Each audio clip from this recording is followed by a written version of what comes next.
wants it. I thought Give she me the was bloody talking to packet. me. Yeah, packet. And then we pull one out. No. Daniel, drop it. Drop it. Right, there you go. We're on here. Stop God. shitting on the floor, Daniel. Oh, God. It's when I start scooting it around. Oh. Did Carol say she'd be the one doing that? Oh dear. I love you guys' relationship being just so far away from me. Humphrey imparted some wisdom to me on the train the other day. He was like, "How old are you?" And I was like, "Oh, I'm 28." And he's like, "Wait until you turn 31." And I was like, "What happens at 31?" And he went, "You just fart." And he was like, It is true. You're fucking through. You just stand there and it just escapes your body. And every fucker on the train was looking at me because I was pissing my pants.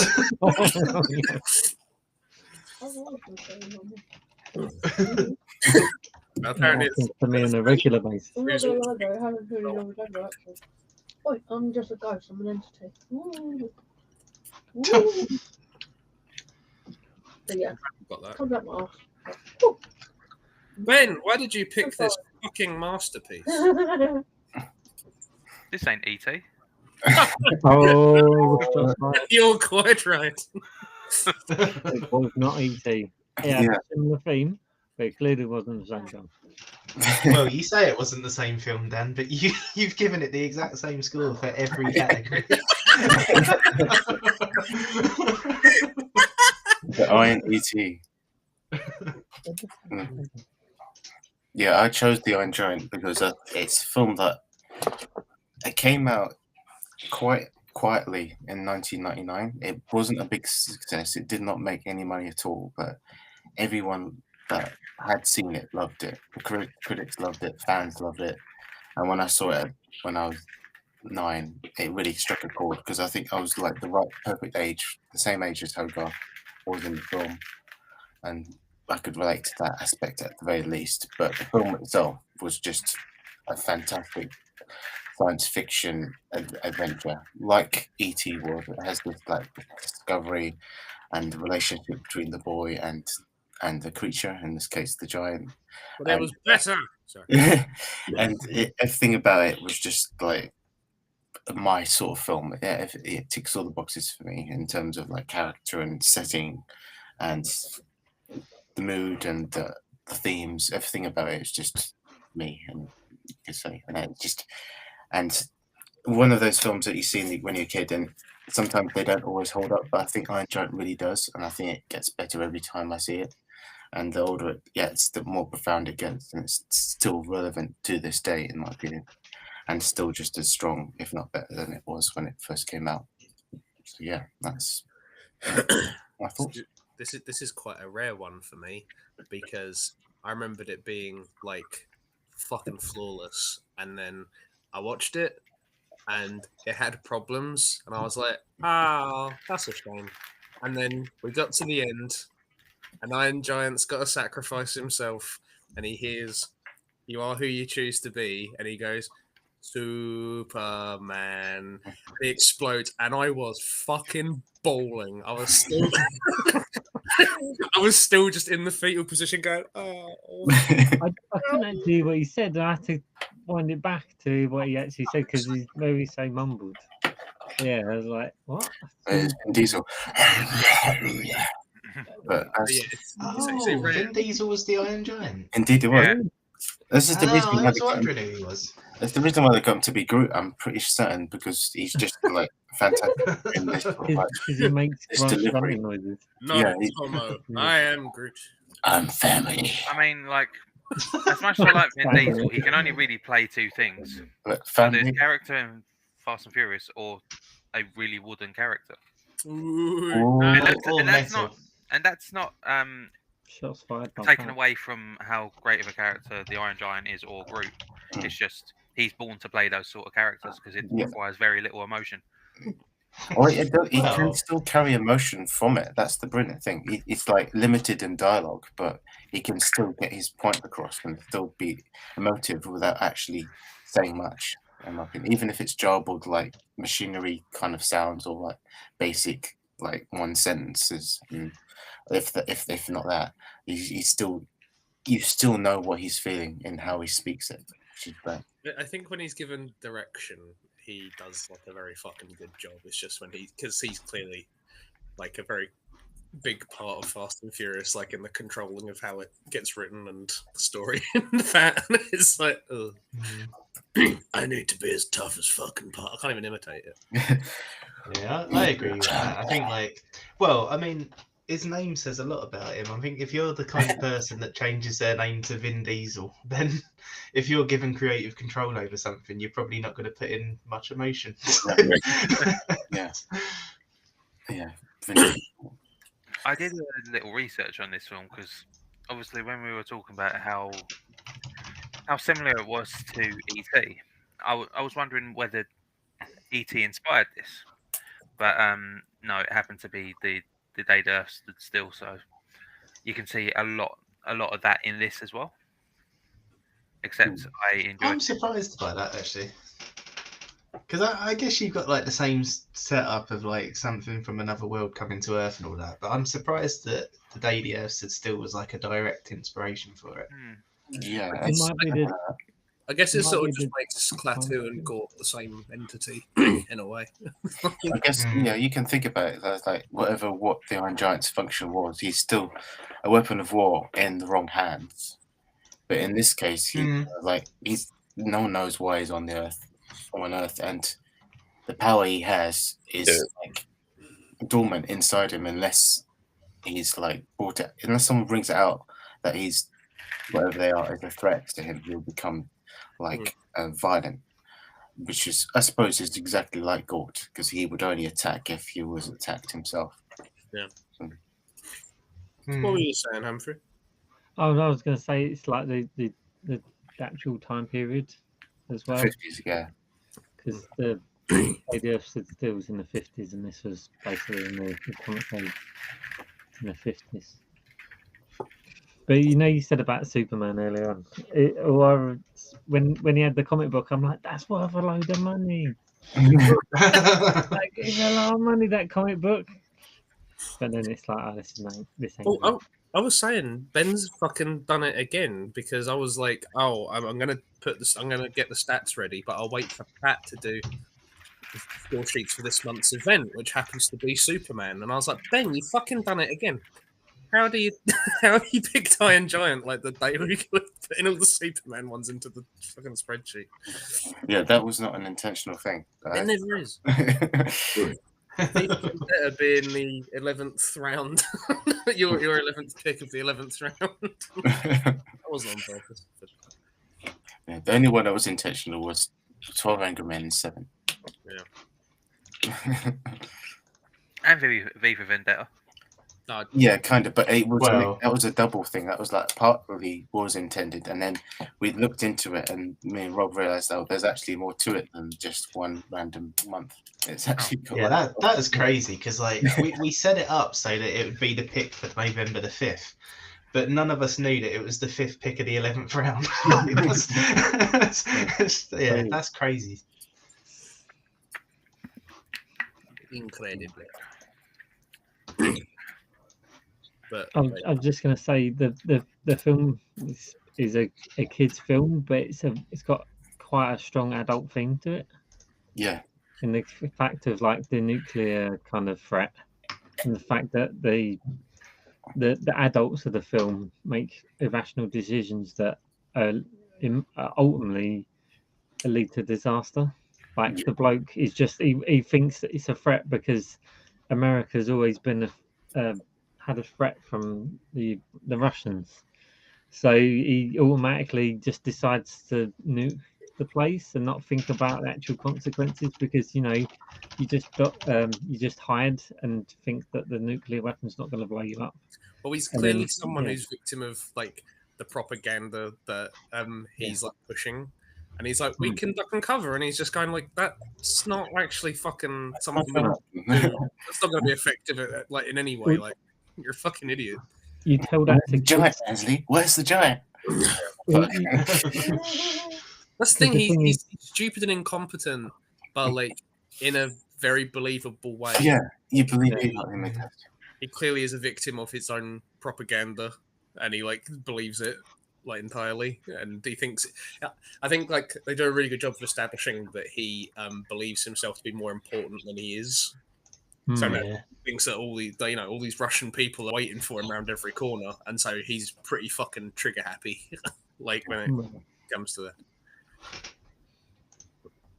Yeah, because like the propaganda thing, you think it was just given to children because they don't really understand the situation. Mm. So it's just a fact of like it's a bit of like a to pacify children instead of them like being scared and running around and whatever. It's just to stop them from panicking, even though that if there was a nuclear weapon detonated, everyone's gonna be Be incinerated. fucked. That's what's so ironically funny about the duck and cover like cartoon that they have to watch. It's like it's so bleak and grim, but they're trying to make it so uplifting and upbeat. But that's what they did because of the whole nuclear age. It was that was a big thing of because I don't know where I heard about this, but there's a bit in America when they was doing the nuclear test in Nevada, and you could stay in a hotel that was in the blast range, so you could watch wow. them detonate the nuclear weapons from a distance, and like you could go and watch it. And I think they might have just given sunglasses, or they yet wore sunglasses to watch it. But seriously, yeah, there was. They just turn into all these Cronenbergs, and they've just got the sunglasses still on, and they're just like, Yeah, Glasses. that was a great thing. Because they didn't really understand the situation like we do now, where it's like super fucking dangerous and like you get irradiated. It's just like that time period, it was very nonchalant about like nuclear testing and nuclear weapons. So that's probably why they made it so like, oh, if the nuclear bomb goes off, you just got to duck. And yeah, it's pretty serious kind of point there. I think that's so cool with it being in a kids movie as well, because it's something that you can kind of still pick up. I remember being a kid watching this and kind of not fully getting it, but I kind of got enough. And it was like, I love that the government is such like a big presence, and like it doesn't. It's not like it's a kids movie. Kids aren't gonna understand a concept like the government. They just fucking like lean into that. I think that's really cool, and I think that's why you didn't like it that much. Well, it's a bit of a weird one for me because it sort of started off, and for the first kind of like sort of 15, 20 minutes, I was just going like, this is literally like beat for beat ET, and then sort of they start kind of like introducing the government characters, and you've got people trying to sort of like suppress this thing that's going on, and I was like, man, this is exactly what I thought was missing from ET. And I was really enjoying it for most of it. And then I don't know what happened. Just like the last half an hour, I started thinking like, I don't know if I am enjoying this or not. And yeah, I can't really say why. Like, I really don't know sort of why it kind of took a turn. Like, I think I did enjoy most of it still, but I think like where you had those sort of big emotional moments towards the end, like they just didn't touch me for some reason. And yeah, I think. Yeah, I don't know. I think it's something that I need to watch again to figure out, to be honest, because it's a bit of a weird one for me. Oh, that's a shame. I'm like this one. I'm always just like, it needs to have a strong, objective like framework for me to have a fucking emotional reaction. I'm like, it's not necessarily got that, but I'm still fucking crying like a little baby. And then you're like, start getting me in the feelings, and then it's just not got, it's just not hitting you. You're like. I guess it's like with Stand By Me, it just doesn't quite work for everyone. Even if it is a brilliant film in its own right, it doesn't quite affect you like certain people. Like it affects me a hell of a lot than it does Alec, but it doesn't quite get that emotional level like it does ET. So it's kind of like a bit of everything. I found myself laughing more often and like more like heavily than I was at most of the comedies we've watched, and I found myself crying. The like, comedy is like more perfect heavily. Yeah, I love the because fucking comedy. it's so character based as well. It's all about the characters and how they react to each other, and that's what makes it so damn funny. There's like I hadn't seen it for a while, so when we just kind of revisiting it, I was like kind of the jokes were sticking up on me, but I was like remembering them in the same moment, and it was just fucking catching me every time. And I was like, man, I've laughed at this more than I laugh at most comedies, and I've laughed at then I'm like crying at this more than most like dramatic like films we've watched. And it's like, oh, I don't know, it's just I think it's a really special sort of film. I thought the politics would I thought the presence of like the politics and stuff in that would have been like a bit of a lock for you. But... Yeah, no, I mean, to be honest, for a lot of it was, but I really don't know what happened. It's just that kind of like last half an hour or so. I don't know why. I just sort of like disengaged with it, and yeah, I can't really put my finger on sort of what happened because nothing really changed. Yeah, I don't know. It's a weird one for me. You didn't see it when you were like our age, or 9 years old, did you? No, I didn't know. I think, well, there's some bits that I recognise, but I don't think I ever watched it in full before this week. I don't think I watched it before. Oh, interesting. Hello, Manuel. Oh, there he goes. Bye, Manuel. His scores are in as well. Oh, shit. Oh, shit. Oh, shit. Oh, cool. I can finally do the leaderboard again. Last from the round.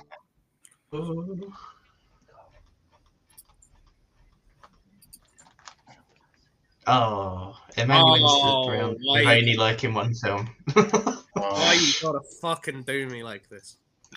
No, they were fucking. I don't get what films Emmanuel loves the most in this regard. What do you like?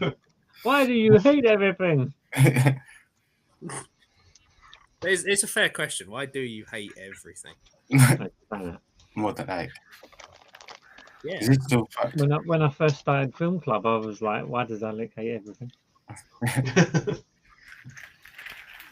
Oh, There he goes again. oh my god! I mean, at least I, it's based on something. Yeah, to be fair, Emmanuel's scores are still alright apart from the enjoyment score. It's not like I hate like the concept of payoffs and setups. Because I pick really bad films. Right, sorry, I'm just putting in the. It's quite like you sound about like a film affecting people more than others. I don't know if it's because I don't know if I was a bit younger, maybe it might be different, but I don't know. I think I appreciate it now. I'm older in like a different way because I don't know where I might have considered myself to be like the Hogarth figure. Now definitely more like with the Dean character where he's just like what you currently have in your mouth. And I was like, yeah, no, Dean. Oh, Dean's going a long way for me. No. You're right, Emmanuel. Oh, you muted. It still is. His audio ain't working. Oh. Oh wait. I'm gonna mute myself. Try and unmute yourself when I do. Yeah, we can only have 5 people talking unmuted at once. That's really late. This is what happened last time as well. Oh really? I don't remember that being a thing. Yeah. Pat had to mute himself for me to talk last time. Oh. Yeah, I don't know. It's weird though because it seems to like pick and choose when it's a thing. Pat, can you unmute yourself now? I wasn't even aware that I was muted. Oh, that's weird. Unless That is a really lame feature. I don't know Oh, what we'll, Zoom can. we'll go back to Zoom next week. So sorry, Justice Casey. for Zoom. Oh, I'll mute myself and then you can.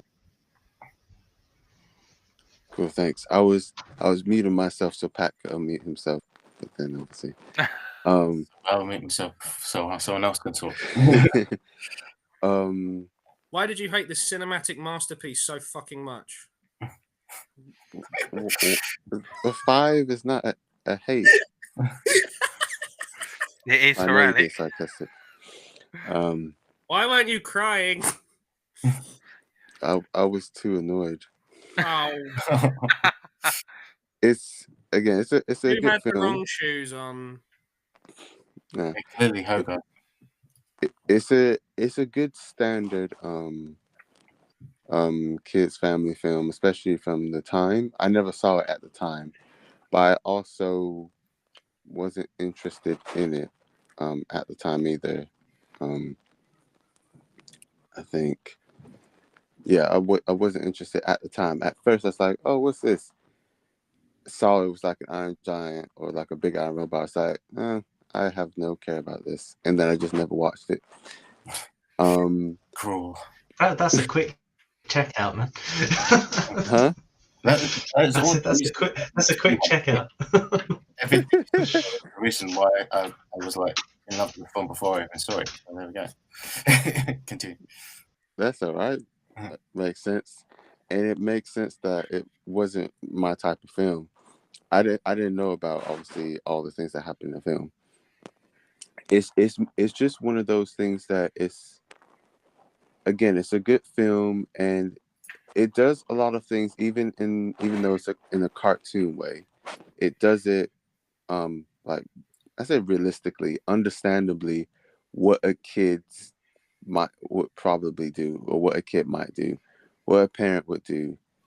I mean, the army react the same way in so many things, in American things, which is obviously a trope, but it's same in the. What was the other film? Was it that you picked, Ben, or someone else picked? The black and white one. The Angry the Men? huh? 12 Angry Men? Oh no, maybe it No. wasn't Ben. Are you thinking of the baby Yes. of Stood Still? Yeah, was it you, Rob? That was Dan. Oh, Dan. No, that was Cool. Dan. But yeah, just like in that film or in many other films, their reaction was typical. But it's just one of those things where I think there was just a lot of the characters or the things the characters did annoyed me, but they weren't unrealistic. It just wasn't like, I guess, my type of film or the characters I like to, I guess, watch basically or connect with. Like, they're doing stuff, I'm just like, you're annoying. I don't want to watch you. So, and that's literally it. Otherwise, I thought it was really well done. That's why I gave production a 10 as well. There might have been 1 or 2 points which I was a bit iffy on, which I gave it 8 for most things. Otherwise, I thought it was good. Just not my kind of film. I thought the animation was like quite a cut above like something like Aladdin, because I noticed when because this is when we were going to do like a tribute every week. But when I watched Aladdin, I was like, oh wow, this is like really fucking like basic. Like it is literally like we've just painted a backdrop and we're just animating things in front of it. And it's whereas with this, I was like, this is like so much more integrated. Like the like trees are sort of animated on top, like blades of grass. You know what I mean? Like the bits of the background were actually kind of animated as well as the characters. And I thought that was quite impressive. And I think I think the giant is actually like really basic CGI. Would I be? I was going to say the Iron Giant is the only CGI aspect, well, the main CGI aspect in the whole film. He's entirely CGI. They painted him in the way that he matches the backgrounds on all the other 2D characters. So he's rendered in the same like resolution as what the characters are, so he doesn't stand out. That was really good, because I didn't notice it was CGI, to be honest. But it makes sense if I think about it. So yeah, I thought that again, it's just showing how good it was.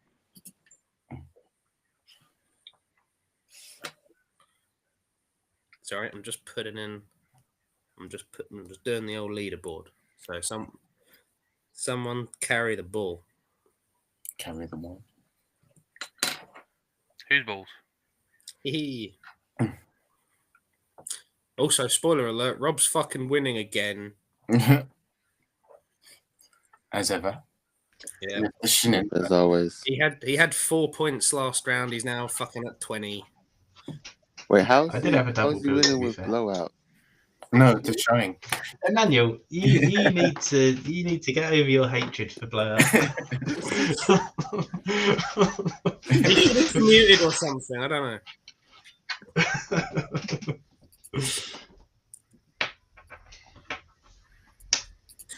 Oh, actually, while you're here, while I'm doing this, what's your nomination for this round?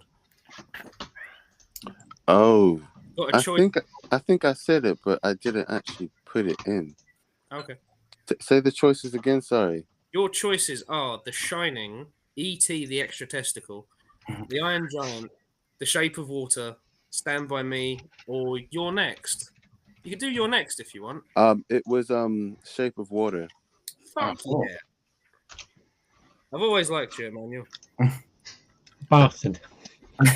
I really thought it was going to be You're Next. Yeah, no one's voted for that one. Really? Sure. Do you know what? I nearly No gave it to surprise. you, Alex, just because I enjoyed us all talking about it. Fucking hate my film. Oh, yeah. Yeah. I'm just saying, yeah. Yeah, sorry, Dan. Just actually, I can't even say sorry, but like, yeah, sorry, but not for not picking it. Just it's just what it is. It exists, and that's the film. It is what it be. Should have picked it for Bat Movie Round, actually. Wait, what was your pick for Bat Movie Round? I can't remember. There was the Wicker Man. Page Wicker Man. Yeah, the original. Actually, no, that was a better Bat movie. Yeah, Wicker Man. Your Next didn't qualify for Bad Movie Round, though, did it? Yeah, that's quite much. That is a fucking shame. Oh. It's got Next quite high rating, isn't it? 60-70% score. Morbius does, though. Really? Yeah. That's what Your Next was missing, Jared Leto. Oh, fucking hell. Has he just ruined his career by But being is a it really? fucking- It's not really his fault, is it? Is it not just the film was really poorly done? Yeah, it's mainly the film, to be honest. Anyone in that film wouldn't have done well. It's the same as his Joker, though, isn't it? Does anyone watch it other than Rob, who walked out like 20 minutes ago? I was going to watch Yeah. it, minutes. but then... Well, no. Sorry, Pat. Go on, you talk first.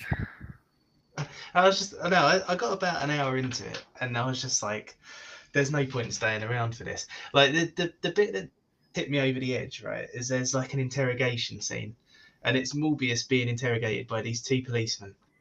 And Morbius's face literally changes in front of these policemen's eyes. Like, he goes from like his normal face to like his sort of vampire kind of face.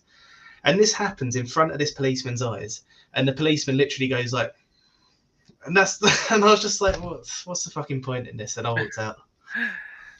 See, I was going to go and watch it after work one day. Then Rob's sort of explanation about it, I was like, do I really want to be wasting my limited time after work on this? So I was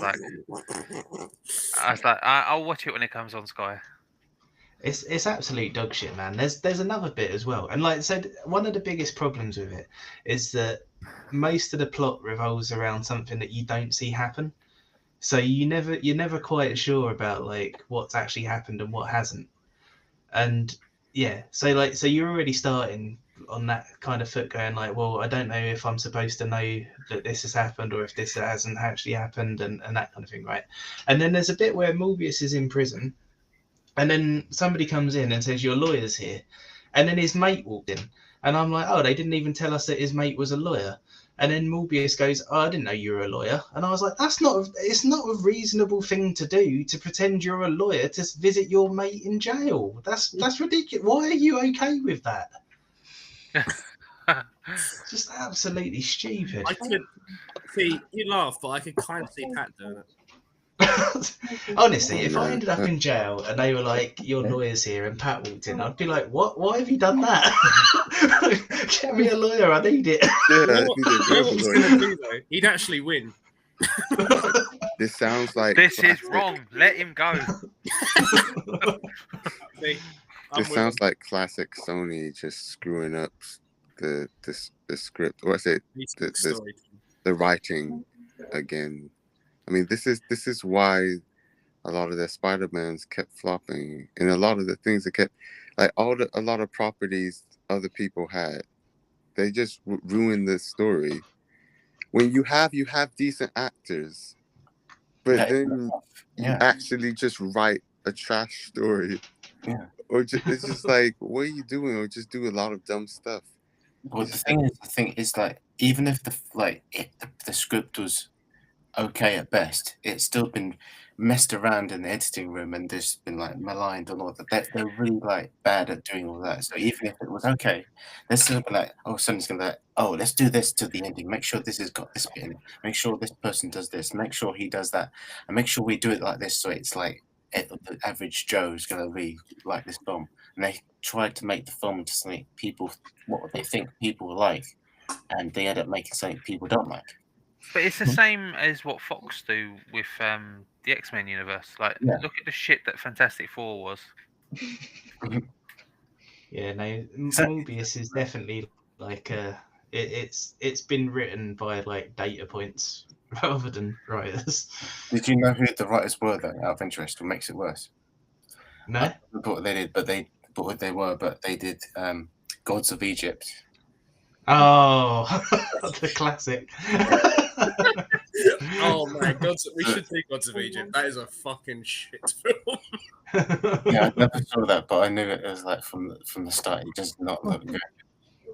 Alec got me that on DVD. What did you? It made me laugh so much. I was like, Rob, man, you gotta have this. I wondered where that went. Yeah, but they also did the Power Rangers reboot. Oh, of course. The thing is, I quite like the Power Rangers reboot. But they also did Dracula Untold and The Last Witch Hunter. Oh, Well, I'm going to keep my mouth shut because Alec's going to punch me. No. You're in my good books at the minute. No, it's such a shit film, man. Even if Like, you just- gave an 8 to Toy Story fucking 4, Yeah. Well, let's not go into. let's go into that. There's also another bit just annoyed me on a personal level in Morbius. So they do an homage to The Shining. So it's the scene where like Jack is chucking a baseball at her. So like, the point of it in The Shining. So you see Jack chucking a baseball against the wall, and then it reveals that it's a painting of a Native American family, and it's supposed to be the first time that you see him being violent towards something. And because of what the painting is, you've got this whole thing about generational violence and all of that, and it's a really cool scene. And they do that exact thing in Morbius. So he's chucking a baseball against the wall, and then the camera starts panning round, and I'm like, oh, this is interesting. I wonder what it's going to be. It's just a blank fucking wall. So they literally do the scene, but they miss out the thing that makes it interesting. Yeah, you do need talent to do these things. Right. Such a shit film. Let's get back to the film at hand. Yeah, sorry, Iron Giant. Yeah, You cinematic masterpiece. We got stuck talking about a fucking Jared Leto film. Fucking girl, like, did you hear? I saw a post about it. Basically, he what did he do? This Iron Giant. we're still talking about Morbius. No, I'm talking about Jared Leto. He Oh. basically delayed the filming because he was Yeah. on crutches. Yeah, he insisted on going to the toilet on crutches, and it took like Oh, I saw a really good headline. I can't remember where it I'm was, sorry, but Ben. it was like 30 seconds to Mars, more like 20 minutes to piss. I can't imagine having to work around the bigger pain in the fucking arse than Jared Leto. Why did why did they Anyway, back to the fucking cast him for? Iron Giant, let's go. So yeah, remember I said earlier about the sentient gun thing? Mm. That legitimately, Brad Bird was like he got sacked from Disney, and he wanted to like make an animated film without them. So he pitched the Iron Giant movie to Warner Bros, who were like wanting to adapt the book in some way, and he was like, "What if?" And he said the sentient gun thing. What if a gun didn't want to be a gun, and basically wanted to be something it wasn't meant to be, basically, and that was his idea for the film. And so that was like the crux of the idea of getting the film off the ground, because they wanted to make it a musical. Rob's hero, Pete Townsend from The Who, doing the music. So I think Brad Bird was like, no, I don't think it deserves to be better than that. It doesn't need to be like a cheesy musical. So they were like, look, let's just make the story at the core of it about a robot that doesn't want to be what it's programmed to be and wants to become something more. That was the idea of the whole story, and I thought it made it stronger for that, because the book it's based on is excellent, and I do love it for a kid's book, one that I grew up with. But it's kind of like basic in storytelling way. It doesn't really have like the structure the Giant has. My memory of that book is it's completely fucking different. Yeah, it's a very different film. It has like the Iron Giant is like it's like a thing, but a dragon comes from space, and like that he's like gonna they have like a dance off kind of thing where like there's challenges. Yeah, there's like the Iron Giant challenges the dragon for like to do this and that to like save the planet Earth. And he's trying to melt it with his like fire breath, and then like the Iron Giant's just fucking like tanking the whole thing. It's I don't know why that's stuck in my head, because that was like year 3 or something. It's always been in my mind. Interesting. I remember going like, this is mad as fuck. This is a great book. Yeah, the book is like the first 3 chapters are like just the Iron Giant just landing on Earth, just wandering around, just like falling apart and then coming back together again, and it gets captured by like farmers, and they kind of like don't know what he is, and eventually Hogarth kind of like realizes he's okay, and then this creature from space, this massive dragon the size of Australia, comes on and tries to eat people of Earth, and the Iron Giant has to challenge them. So like challenge the dragon to like get off this planet. It's my planet and it's my home. It's a mental story. So they couldn't have done that in this. I do like the political commentary, but I do kind of wish that was also in there. I don't know, man. I don't know how you would have like visualized the dragon the size of Australia in this. I loved it as a kid. That's like such a fun story, like the best thing you can think of. But as in the film, it kind of like it's a bit silly. I don't know. I gotta say though, of the three of the same movie in different dresses that we've had this round, I do think this one has the best resurrection. Like it is the most justified of them. Just and it's something that they set up very, very early on. Iron Giant is a machine, and as such, he's got like a mechanism that allows him to reassemble himself. And it's like, hey, oh yeah, that's working really, really well. And it's like shape of water. What's happening here? Why can he like tank a bullet and come back? And it's like, well, he's got like kind of a physiology thing. He's got a god. Powers. God damn it, you are a god. Or just a mutant. That was pretty good. But like it's also tied into his physiology. E.T. might be the power of love, might be the affinity to his people, might be a mixture of both happening very fortuitously at the same time. We don't. Oh, I should send you a song called Extraterrestrial. I should send you a song called Extra Testicle. And Oh no, there he went. and then he went.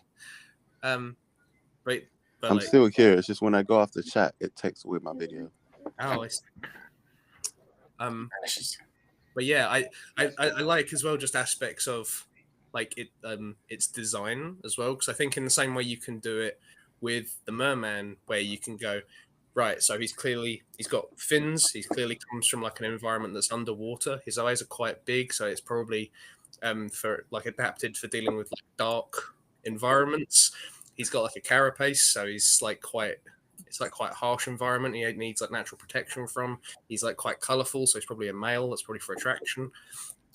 Iron Giant, you're going like he's actually like built, he's something that's been constructed, and you're like, okay, well, what is the utility of this? And it's like, right, so you've got a big built up bit on the chest, and that's probably because that's where the mechanism that generates like converts metal into energy for him, that's probably where that is.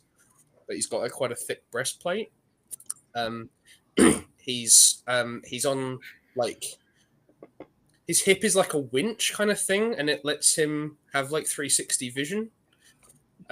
His arms and that they're quite built up, so it's to like house like the weaponry and all that stuff that's actually like kind of in it. And then the legs are similarly built up for like the jet boot kind of mechanism and that, and it's like that's really, really cool. I think there's stuff there that you can kind of look at it and go, what was the reason? Why is it built in this way? And it's like it's built to perform a function, and there's a reason that he's got like a big jaw, and it's because it's literally like a crushing mechanism. And it's like that's really interesting. Just on a design level, you can kind of see what that's for, as opposed to ET, who's just got 2 little feet, but he can run really fast, and that doesn't make sense to me. Ooh, I never saw him run. He hobbles right at the beginning. The government will come in and he goes, and he like he can run really fast. How are you doing? You ain't got any fucking legs, mate. Oh yeah, I was thinking about that. Sorry, I remember them. What was it? The person inside. Either it was a really short guy, or it be a kid on its hands, and I was just like, whoa. Like, I don't know who was in what scenes at what times, but props to the kid who didn't have legs, was walking on their hands for I don't know how long in the film.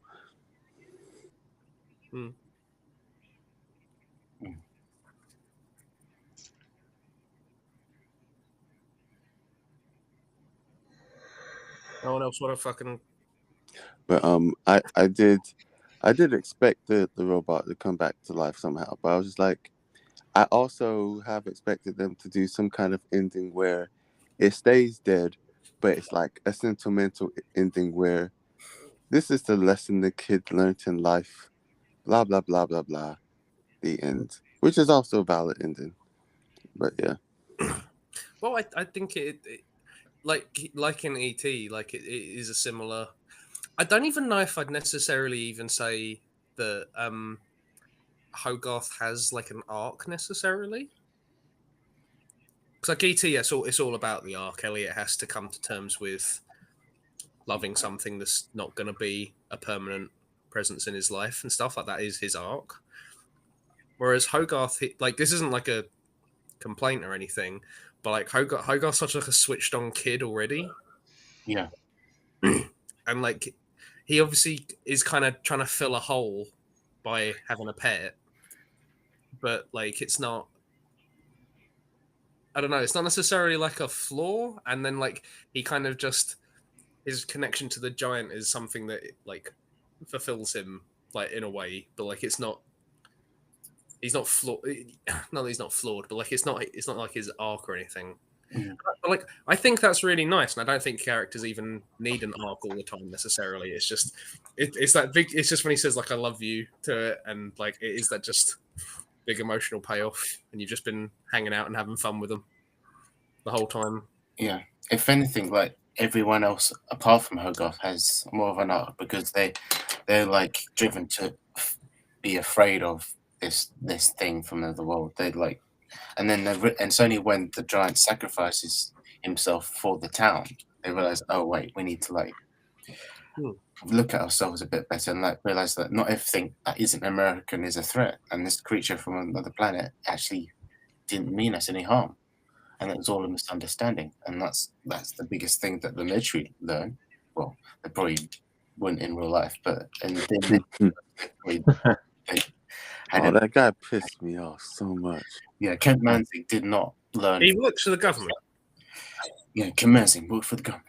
Yeah, he was. That's why he was such a great villain that you love to hate, because he was just like vile and horrible, but he could see, but he just wanted to be like get that position in the Pentagon or the White House. He's entirely self-centered. No, just hate. Don't love to hate. Yeah, but he's so entertaining. That's what's so great about him. He's just such an idiot. I love Kent Mansley. He is a fucking vile character.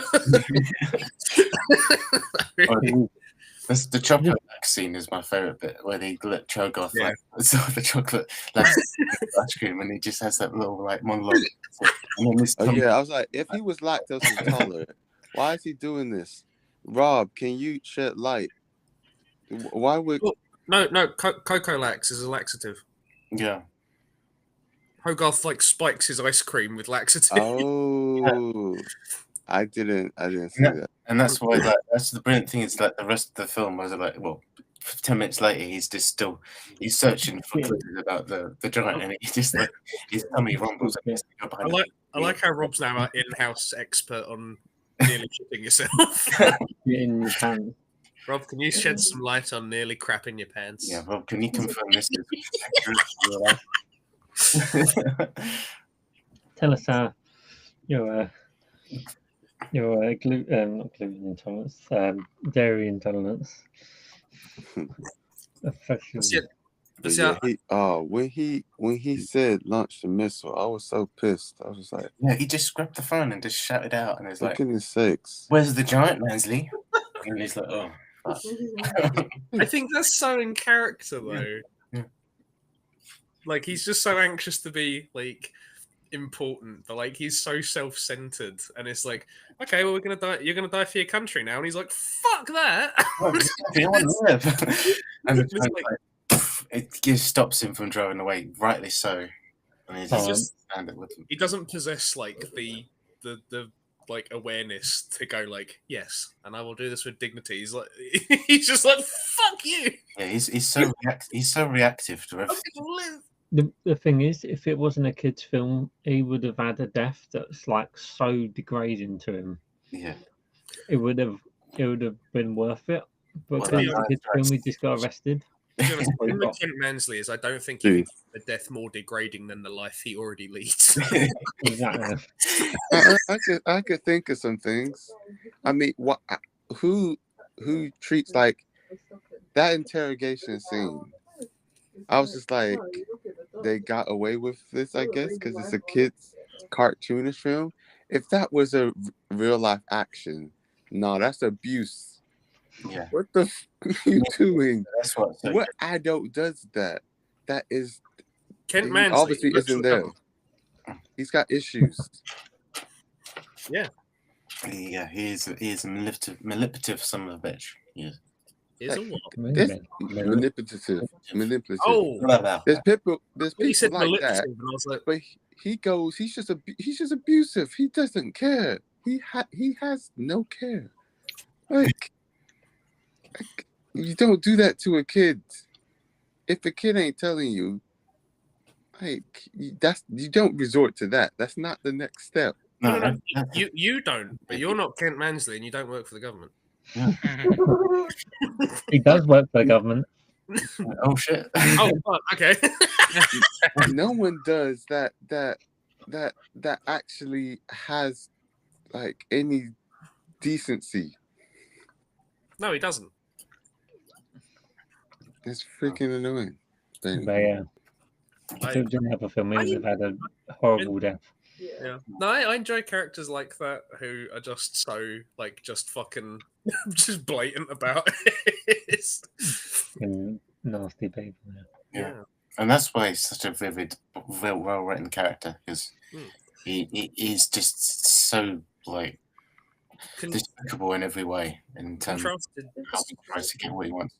yeah, but like contrast that so heavily with Hogarth, and Hogarth has just wanted to have like A friend. a friend to like fill, I guess, like where, because no one ever mentions his dad, but like you can tell that that's something he's clearly trying to. Yeah, he needs that like the father figure. You're right. Yeah, that's clearly like an absence, and like, he, but like as soon as the missile's coming down, he knows everyone's gonna die if the giant doesn't do something, and it's not something. I think a lesser film would have made that. No, you can't go. Oh my god, no. And no, it's something they completely like just understand, and it's sad as fuck, and it just sucks. But like, there's no way anyone else gets out of this if the giant doesn't. Yeah. Like it's been. And Hogarth is such a mature kid, and he just like it's nearly like unspoken. He just goes like, I need you and I love you, but you gotta you gotta do it. I can't. Because he knows. Because after like the scene with the deer, one of the best scenes, and like the giant knows about life and death. He knows about morality, and he knows the stakes of what the people of the town of Rockwell will have to go through if that missile comes down. He's even though he can't speak, he can literally absorb all the information he can by seeing everything around him, and the fact that Hogarth's like, look, this is what's going to happen when that bomb comes down. You need to make a sacrifice. And the giant's like, fine, this is what I have to do. But he knows that he can fix himself, so he knows that he's the perfect one to like do this for them. Well, I don't even know if he is aware of the fact that he like is going to come back from this. No. And this like that, you know, that's what makes it so. That is true. Yeah, you could argue that he kind of like, this is the most. He doesn't know how extreme this is going to be, but that's what's the beauty of it, because he's got a mind of a child in a way. He's a bit naive. And that's the thing. I was so impressed with how much of the script is calling back to stuff from like earlier conversations, but like it's never something that feels like forced in. Like when Hogarth's talking about people at school and Dean's going like, well, hey, they don't define who you are. You choose who you are. And then that comes back. And then then like the deer is something that you come across if you're walking out in the woods. And like they have a conversation about mortality, and that comes back. He thinks Hogarth's dead, and he's like, "Oh fuck!" And then I am not a gun. No following. Like just it's all these little bits of conversation that are just organically woven in, and it's all stuff that he's picked up, and it becomes like so much more meaningful when he actually. And obviously, Superman. Yeah. That's such a big idea in his head, and I'm like, I love that you've not like none of this feels like it's on the nose or anything. It all just feels completely organic. That's what I love about it. To the point that I ignore a fucking farcical scene where a giant fucking robot hand is going through a house with absolutely no one fucking hearing it. It gets caught on the window, and like this, the thumb is the thing that's stopping it from going through, and then they go, we gotta fucking get rid of this now, and so they just animate it, and the thumb's now through the hole, but it's still stuck for some reason, even though the thumb was the only thing. Oh yeah, and the sound of the hand falling from the bathroom window to the ground. I was like, I've got to go use the bathroom. And then moving over to the shed and lifting the shed and going under, and the shed goes as Kent Mansley comes out of the door, and no one fucking hears that, and I'm like, what about the fact that when he walks through the woods, and I would have thought everyone in 100 miles would be able to hear this dum dum. It's a really and he fucking runs with it. I didn't get that bit. The only bit that I would have thought was a main criticism with like the logistics and the story of it was like the scene, the moment where we first get introduced to the giant, where he's at the power station or that power plant, and Hogarth has just wanders straight in, and he just sees that the giant is eating away all the electronics and all the metal and all that, and it was so easy from just walking when it's completely unmanned, even at night, which that won't happen nowadays, and he could find the on and off switch was just so obviously on and off. It's a bit like that wouldn't be the case, but it is a cartoon, and you can just like think, well, for kids, it wouldn't have happened any other way. Otherwise, so it would be a short film if he fucking died at the beginning. Yeah, the giant just he's dead. So yeah, I think it's one of the things where it's just suspense. It's just a cartoon. Doesn't, I don't think that's a great argument. Because I was watching it with my sister earlier, and she was like, would it be that accessible? Could you just fucking run in and there's a big switch that goes off? And it's like, does that not get abused? Do you not have just some dickhead kids who just go, yeah, I would do that. Shut down the power in the whole town. I was like, different time then. You know, the 60s, you didn't necessarily have. I guess that was like less of an element, but like, yeah, you probably would have additional security on that. Yep. Stuff like that. One of the bits that got me was the train crash. The fact that he completely destroys the train track and he manages to straighten it to the point where it's perfect. It's hit in the head, and they don't freak out. They're like, it was a giant man. And it's just like, you'd be fucking losing your shit if you saw a giant robot. That is post that though. Yeah, that's the thing. A couple hours after. He has got a bandage on his head. He's probably had a concussion and it's But it's the fact that if you saw that, you'd freak out. Yeah, but that's what's so good about it. I think it's like a cartoon of the 50s, but it's so deadpan and so that guy, that tractor who takes it to Dean and says, that's what I'm selling it. It's got a huge bite out of it. I love that line so much. But like even like little dialogue with like characters who aren't even named, and like the sailor from the opening, and he's like no one knows what it was, and the guy's like, no, I knew it was either whiskey or beer. And I was like, that's genuinely like a really fucking funny line. Dean's like, hey, I saw it too, and he goes, I respect it. And I was like, nice. This guy's got so much character. He's got 2 fucking lines. I will say that's probably my favourite scene. It's just that whole introduction of Dean, because it's like, yeah, that little bit where he gets involved in the sailors' conversation, and then the bit where like the ferret ends up in his trousers, and yeah, it's just like it's a really nice introduction to him because you get like everything about him, and you just leave it going like, what a good guy Dean is. Yeah, it's just a perfect scene for him. It's so efficient at it. Do we want to do favourite scenes? Yeah, why not? Yeah, go for it. Okay, Rob's done his. Emmanuel's looking very sleepy, so I thought he was asleep.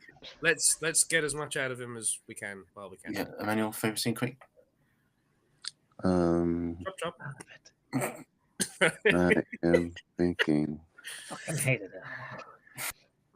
it. Let's see. You gave it a 5. Come back to me. I'm gonna keep thinking about it. Okay, Humphrey then. It's got to be the cannonball in the lake. Yes. It's the fact that he's like, what the fuck? And then you hear the doom, doom, doom, doom, doom, doom, doom, and he fucking jumps, and literally it floods the whole forest. And the bloke's sitting in the middle of the road, and like, you're in the middle of the thing, and it's like, yeah. I love that moment though, just when Dean sees the wave come up and he goes into it. Yeah, that is pretty good. It's the fact that there's no lake anymore. The fucking crater. Like, just to destroy the habitat. Yeah. It's so fucking good. And the robot's just like, Yeah, well. And that's what makes the robot so good. It's the innocence.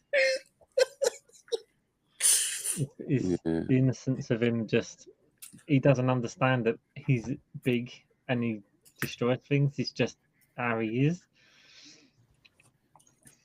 Yeah, I like the line where he was saying in the middle of the road. He's just like, yeah, and then he's like, okay, and he just drives off. He's just like, yeah, That's enough for today.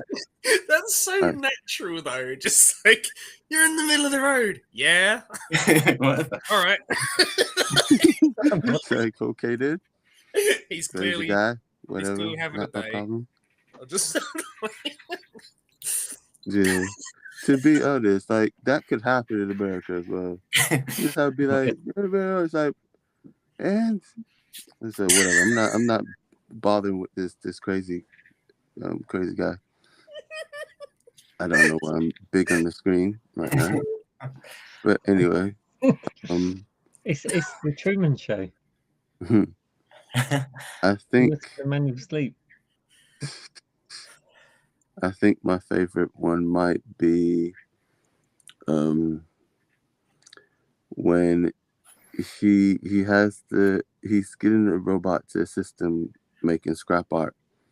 Oh yeah. And he's saying, "Oh, it's not dignified." It's just like, what kind of crap are you talking about, kid? And then he has him doing a roller coaster. It's like, this is no better.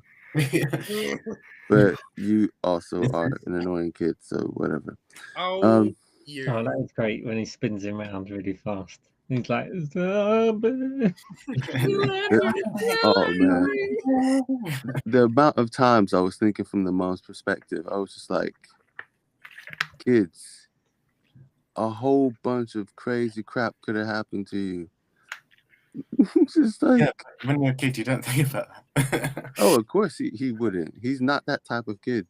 If he was, the film wouldn't have happened. Yeah, you hunt authorities and health services come along and they'll get. You know what's funny? Yeah, actually, on that note, but when I first saw it, was that when obviously the giant like spins Hogarth around in that car like a roller coaster. The scene before that, when he introduces him to the scrapyard, he finds that car and that the horn won't go off, and he's just like bashing it. I love that scene. That's so good. I would have liked to find out like where that car actually went. Like a scene where the guy's investigating, and there's just someone's reporting this car. Because obviously there was another car that showed up later that had a bite out of it, but we never saw the mashed up car with the horn going off anymore. That'd be great if Kent Mansley's just walking through and he just sees this fucking car with the horn still going, and he's just like, God, I need a shit. Do you know that scene actually reminded me of something that happened at Download a few years ago? I don't know if you remember. I think it was the first year we went, so it would have been just Ben and Dan who were there. Was there a giant metal man? No, we were in the campsite. We were in the campsite, and I can't remember who it was, but somebody had like a bread roll that they didn't want, so they launched it across the campsite, and then a voice in the distance went, "I've got a wheat allergy." When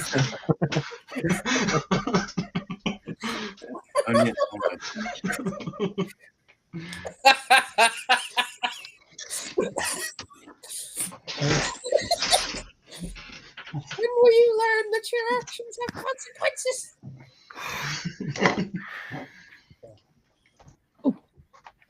What does a wheat allergy have to do with it? Just bread's made from wheat. Yeah, the roll. This is why. It's going to come at him, and it's going to give him a match. Doesn't make any sense. Wheat. Yeah, to be fair, if I had a wheat allergy, I can't imagine anything worse than a bread roll flying towards you. Does not account for this bread roll falling from the sky. Pat, what was your favourite scene? Oh, sorry, I just got who was the one saying it. I thought it was the person who threw it. Who was saying it. And I was just like, wait, what? What battle cry? I've got a wheat allergy. It's like, to be honest, both sides sound very, to be honest, both sides sound very much like Download or something like that. So, yeah. Good job on my friend's fancy. Right. Pat, what's your favourite scene? Probably sort of near the beginning where he's sort of trying to teach the Iron Giant specific words, specific actions, and the giant starts mimicking him. And there's just one bit. It seemed like he was trying to laugh. It was like "Wow, wow, wow, wow." Yeah. that was.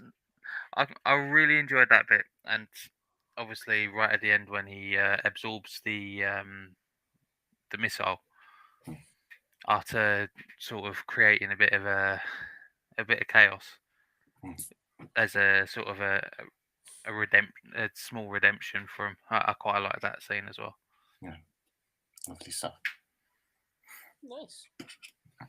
Yeah, I think the sound design was really good in the film as well. I think because Oh, like, how they made Vin Diesel's voice, that the first part of the film is very mechanical, and they kind of like give an effect to make him sound like a bit more. Like, Oh, so it's Vin Diesel. yeah, it was Vin Diesel. Yeah, he did the voice of Iron Giant. He did this way before. Oh, so he did that. Maybe. Do you think that's also why he got the part of Groot? 100%.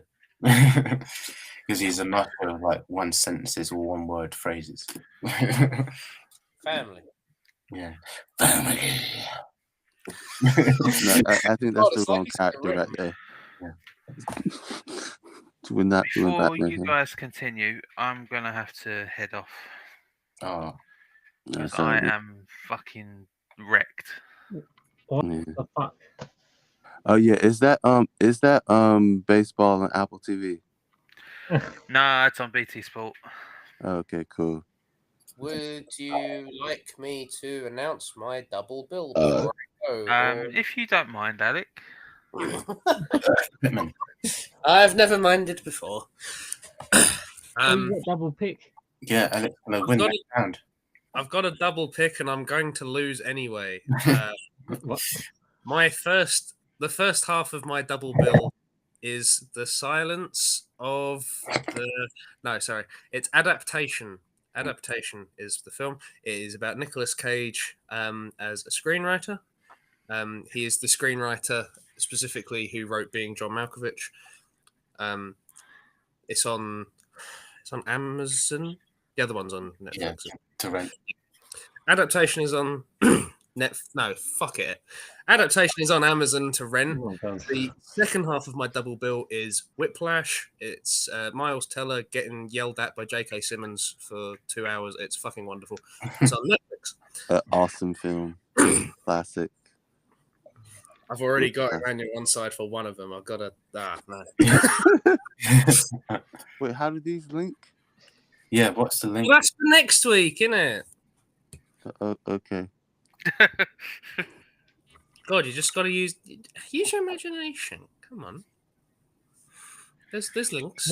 What's the connection? We're going to it fucking next week, won't we? EE.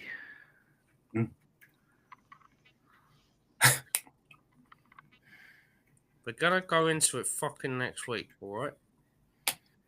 Yeah, motherfuckers. That's all right. I'm sorry. I know we've had our first double bill was Tim Burton did both of them, and our second double bill was Stephen King. I'm going off rails. I'm improvising. We're in uncharted territory, mate. We're fucking we don't know what we're doing. Get into it next week. Fucking fight me. Sure. It's all right. Who's next? Pat, So you I just wanted to say Pat, that. you may vacate at your leisure. Ooh, no. No, All right. camera. I'll see you guys next week. Bye. Bye. God, you fucking people! You just want all your answers, don't you? You want all your answers all the time. Yeah. Yeah, how do they link it? What's going on? No, we're talking about the fucking Iron Giant. We had time to Yeah. talk about fucking Oh Jared. yeah. Did We- everyone say their favorite films? Favorite scenes? Sorry. Let's talk about our favorite film starring Jared. One of my favorite films in this Giant is like the fact that Hugh Hogarth is watching like this I reality. thought you called it the Giant. He's watching this weird. Green Giant. Double giant. It just reminded me of the time that you called the trucking slut. Oh God, now I've done it. The trucking slut. The fucking gymnast. Oh my goodness. How did that happen? Yeah, I don't know. You can call it many things. You're not just a regular giant, you're a giant giant. Yeah. You're a giant slut. Interesting. Sorry, man. What was that? What was your favourite scene in the I giant mean, giant? the dual truck did get around, so maybe. That's the thing. There you go. Yeah, I mean, to be honest, loads of favourite scenes. Like, For fuck's sake. That's That's trying to say his favourite scene. Go on, Ben, ignore him. So, like, the deer scene is probably one of the most profound moments in the film, I thought, just because it introduces the giant of what death is. Really. In one of the making ofs, actually, Brad Bird actually considered, like, the original draft of the story was that the Iron Giant would be the one to kill the deer himself. But he thought that would have been a bit too strong, and he thought that maybe it would have been more appropriate to have the deer being killed by something else, like the hunters. And he thought that was the best way to get that point across without being too strong, because if the giant kills the deer, it kind of like Makes the film quite significantly, and it's kind of like, oh shit, this is Well, really it doesn't make the giant innocent, does it? no. Even The if, whole thing about him being innocent, it kind of makes it you feel like the giant becomes the bad guy, probably. yeah, and even if it's unintentional, it's still like shit. This is horrible, and it's probably too strong. So I think like the hunters was the perfect Because metaphor, as well as the visual representation of like what the guy would do with the gun. So it works better, I think. it's really weird because the way it actually works in the film is the kid makes it sound like it's a normal thing. By the fact of the hunters, they do it as it's not like they're going out murdering people. It's because they're hunters and they go out and shoot deer because they're either getting food or something. So he makes it more of a natural thing instead of it being, oh my god, these guys are bad people. He just kind of says, well, this is life. Things die, which is quite. It's not bad to die. Yeah, it's kind of it's kind of dealt with differently, like most films. You think like Bambi, for instance, like the fact that is this? Am I going to give away a spoiler? I mean, I don't really care. About I think we're right. Am I allowed to spoil that Bambi's mum died? No, but like in that film, That was horrible etiquette. But like the fact in that film, the evil people, like the hunter, is like the evil, and yeah, so like it's done really well, and you kind of understand. I would have thought for kids that would be more understandable because it is kind of it's how life is. It's not nice, but it's just that's nature. Yeah.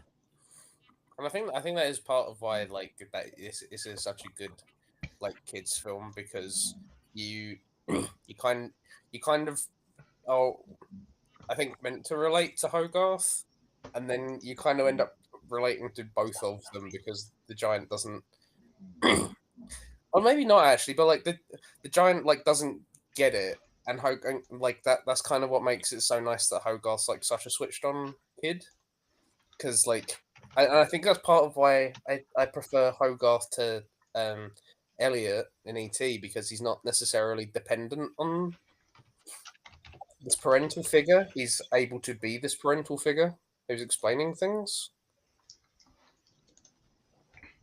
Yeah, it's kind of a weird juxtaposition. It's a really I think it's a really nice dynamic that they have. Like, it's the fact that like when she says, "Oh, I'm not going to be at home till late," and he basically has to feed himself, and She says, "Oh, don't do this, but he knows that she's not going to be there, so he can basically do whatever he wants. Well, yeah, I mean, he's like I And, said, and he's probably like 10 or Mm. young. Oh, thanks. But yeah, it's like, yeah, it's kind really of nicely blended. Hmm. Because he is very mature for his age, but like at the end of the day, he is still a kid. And she's like, "Oh, there's chicken in the freezer," and he's like, "That's really interesting, but there are Twinkies like right here." and spray cream. Twinkies. Excuse me.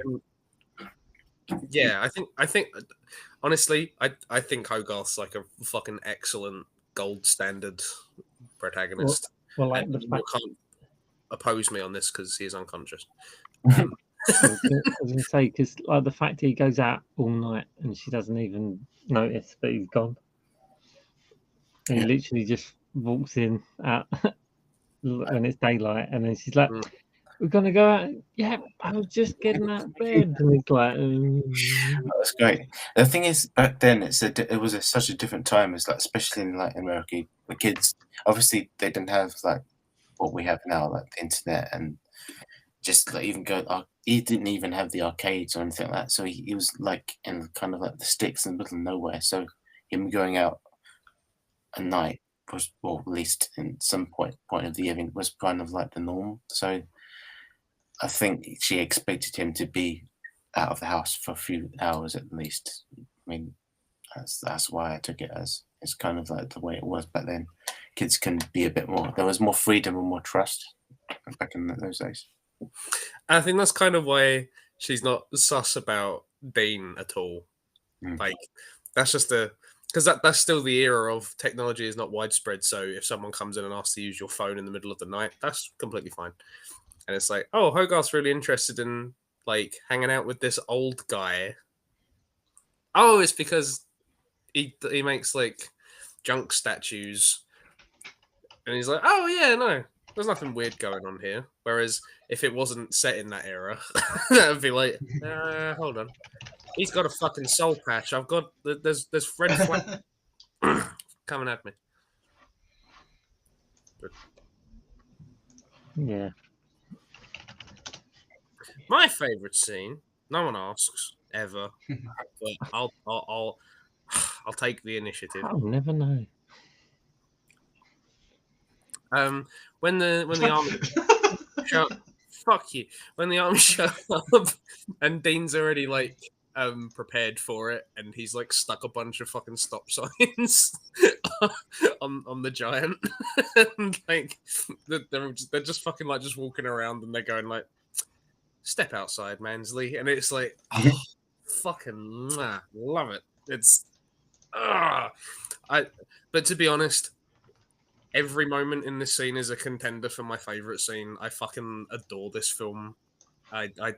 There's not a bit of it that I don't just like love on some level. Even the stupid shit with the with the big fucking hand, even like the thing where Hogarth's fucking around with his camera, and he's got the sheet of metal up against the log, and he like accidentally takes a picture, and that's supposed to be when the giant's behind him, and that photo is really crucial to Kent working out that he knows about the giant and everything. He's done it completely by accident, but then the giant's also moved the sheet of metal without him hearing it, and he hasn't heard it like coming up behind him or anything, and like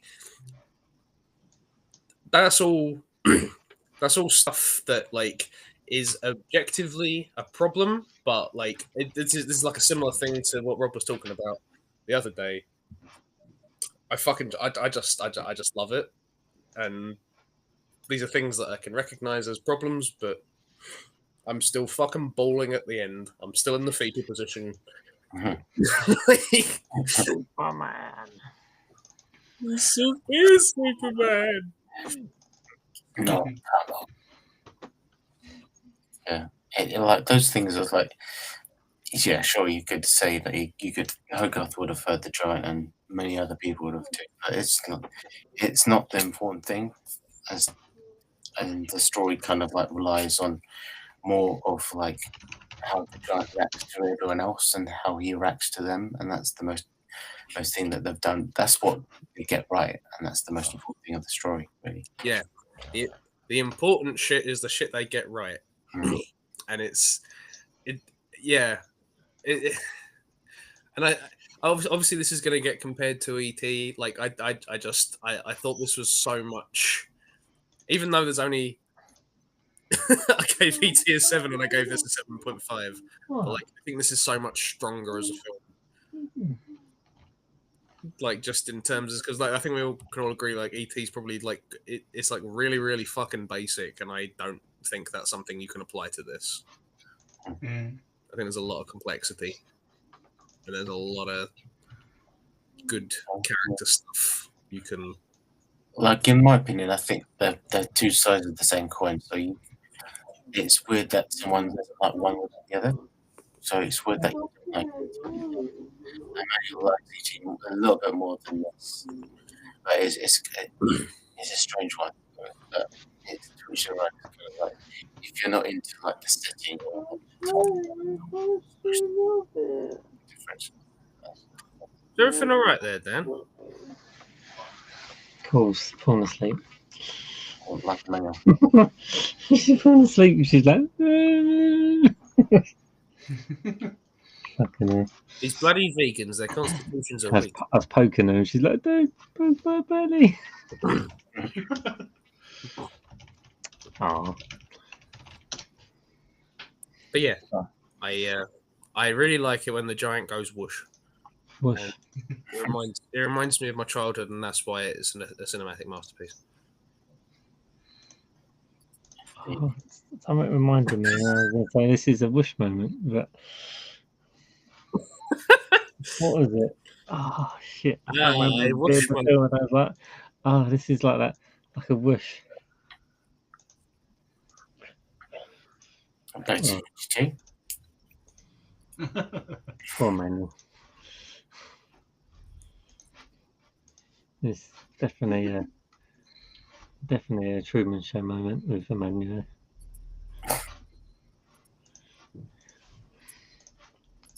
Oh, yes, So, have we run out of steam? Is this all? yes. I think that. I think we're down 2 people, and you're resorting to poking your unconscious girlfriend. I could have phrased that a lot better, couldn't I? That's the night is young. I'm not. No, it's the unconscious bit is quite worrying about that. Yeah,